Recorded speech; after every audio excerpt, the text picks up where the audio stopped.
हमारा आने का जो मूल उद्देश्य है कि पुलिस विभाग के जो कर्मचारी हैं, जो जेल प्रहरी हैं, जो वन रक्षक हैं, इनके साथ में वेतन के मामले में बड़ा अन्याय हो रहा है। उनको इस तरह का वेतन दिया जाता है, इतना कम वेतन दिया जाता है कि आज के महंगाई के दौर में उनका जीवन जी पाना बड़ा मुश्किल है, अपना गुजर बसर कर पाना भी मुश्किल हो रहा है। एक सामान्य जीवन भी वो जी नहीं पा रहे हैं। कई तो इतने कर्ज में आ गए हैं कि मुझसे भी बोलते हैं भैया स्थिति ऐसी, आत्महत्या कर लें। आप सोचिए कि उनको महीने के रहने के लिए 500 रुपया मिल रहा है। 500 रुपए में झोपड़ा नहीं आता है, और इन लोगों ने 500 रुपए का उनको केवल आवास का भत्ता दे रखा है। सैलरी इतनी कम, और दूसरा पुलिस वालों को डेली पेट्रोल के लिए जो पेमेंट मिलता है वो भी कम मिलता है, और उसकी प्रक्रिया इतनी लंबी कर दी इन्होंने कि वो पेमेंट निकाल नहीं पाते। 100 रुपया निकालने में 200 उनके खुद के लग जाते हैं। इस तरह की इन्होंने व्यवस्था बना रखी है।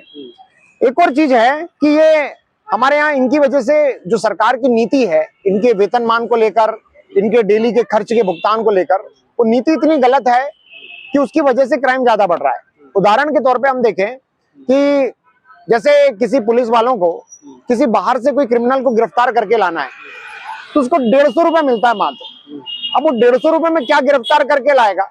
आना जाने का, हाँ, भत्ता इतना कम भत्ता है कि उनको अपनी सैलरी से ही देना पड़ता है, अपना खर्चा उठाना पड़ता है। ऐसे में क्या होता है, वो क्रिमिनल को पकड़ के नहीं लाते हैं। ऐसे में क्रिमिनल्स का भी जो है हौसले बुलंद है।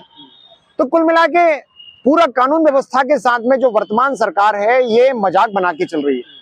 तो हम इसलिए आए हैं कि भैया कम से कम पुलिस वालों को 2800 ग्रेड पे दो। आप पहली बात, पुलिस वालों को, जेल प्रहरियों को, वन रक्षकों को 2800 ग्रेड पे दो।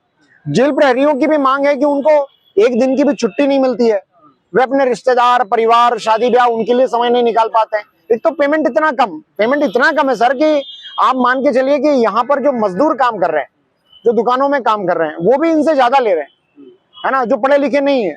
तो इनका पढ़ना लिखना, इतना हेवी कंपटीशन फेस करके आना, वो तो एक मतलब आप उनके समझिए कि उनके लिए इतना अन्याय हो रहा है कि उनके जीवन के विकास की सारी संभावनाएं खत्म हो गई है पुलिस वालों की।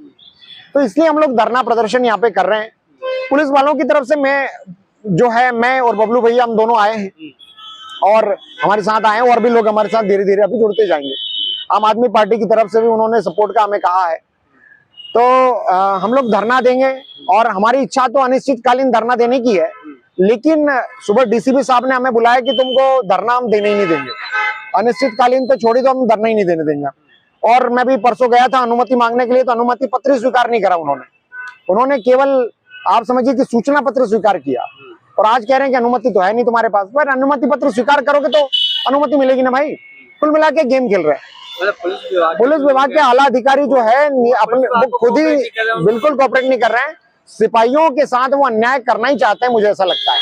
वो उनको लेकर ज्यादा मतलब सेंसिटिव ही नहीं है। आप संस्थान से किसी से या पुलिस? देखिए, मैं किसी संस्था से नहीं हूँ।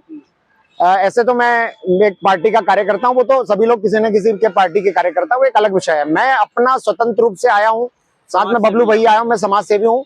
मैं पुलिस कर्मियों की व्यथा देखकर मेरा मन हुआ कि मुझे इनके लिए धरना प्रदर्शन करना चाहिए। और मैं आज ये धरना प्रदर्शन कितना सफल होता है या असफल होता है वो एक भविष्य की बात है, लेकिन मैं आगे भी, और बबलू भैया हम दोनों जो है आगे भी हम लोग इस मामले को उठाते रहेंगे। हम कमलनाथ जी से भी मिलने वाले हैं इस विषय को लेके, और हम आम आदमी पार्टी के नेताओं से भी मिलने वाले हैं कि आप अपने चुनावी मैनिफेस्टो में रखिए, 2800 ग्रेड पे रखिए, ऐसे नहीं चलेगा, है ना। वर्तमान सरकार से तो उम्मीद खो चुके हैं सब लोग। वो तो अब मुझे लगता है आचार संहिता ही लगने वाली है, तो अब तो क्या कल परसों लग जाएगा। हाँ, तो उस हिसाब से मुझे नहीं लगता है कि वो अब निर्णय कर पाएंगे। आम आदमी पार्टी के लोग भी हमारे साथ आ गए हैं। तो ऐसे हम लोग जो है पुलिस के लिए खासतौर पे धरना प्रदर्शन कर रहे हैं। यदि मान लीजिए कमलनाथ सरकार आती है, हाँ, कल आचार संहिता लग जाएगी, जी, और सरकार बदलाव के चांसेस अधिक हैं। हाँ। यदि कमलनाथ सरकार आती तो आप कमलनाथ जी से क्या उम्मीद रखना चाहते हैं? मैं आपको एक बात कहूँ, देखिए सरकार कोई भी आए, किसी ना किसी को सरकार बनानी है, पर मैं कमलनाथ जी से भी जाके मिलूंगा और मैं उनसे निवेदन करूंगा कि पुलिस बल आपको एक ही शर्त पे सहयोग करेगा, क्योंकि याद रखना पुलिस बोलती नहीं है कुछ भी सर। पुलिस वाले इनको बोलने के अधिकार जो है छीन रखे हैं, कानून ऐसे बना रखे हैं। लेकिन पुलिस वाले हैं एक हिसाब से, आप मान के चलो कि ततैया टाइप के लोग होते हैं, ऐसा काटते हैं कि पता भी नहीं चलता है सर। आवाज कम करते हैं, काटते ज्यादा है। किसकी सरकार पलट दे, इनके हाथ में बहुत कुछ होता है। ये वर्तमान सरकार के लोग जो है सत्ता के मद में समझ नहीं पा रहे हैं। लेकिन हाँ, नहीं वोट नहीं देते सर। वोट किसका डलेगा किसका नहीं डलेगा पुलिस वालों पर बहुत निर्भर करता है। ये वर्तमान सरकार समझ नहीं पा रही है, पर कमलनाथ जी में यदि समझदारी होगी तो बाकी वो समझेंगे। और आम आदमी पार्टी वाले तो बहुत ज्यादा इस चीज को लेकर सेंसिटिव है और वो कह रहे हैं कि हम तो इस मांग को जो है बढ़ चढ़ के उठाएंगे। तो मैं जो है उन लोगों से रिक्वेस्ट करूंगा कि भैया पुलिस उसी के सपोर्ट में रहेगी, पुलिस बल उसी के सपोर्ट में रहेगा जो 2800 ग्रेड पे की बात करेगा, जो अपनी चुनावी मैनिफेस्टो में इस मुद्दे को उठाए। हमारा मध्य प्रदेश पुलिस कर्मचारियों के हित में शांतिपूर्ण तरीके से हम और हमारे मित्र आनंद जाट जी शांतिपूर्ण तरीके से धरना प्रदर्शन कर रहे हैं। हमारे जो मध्य प्रदेश के वरिष्ठ अधिकारी हैं उनको तो सर्व सुविधाएं मिलती है, जो छोटे कर्मचारी की पीड़ा को कभी नहीं समझते।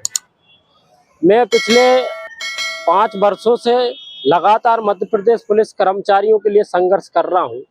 लगातार मध्य प्रदेश पुलिस कर्मचारियों के लिए ग्रेड पे की मांग कर रहे हैं। Welcome to our YouTube channel. Don't forget to like, subscribe and share the videos.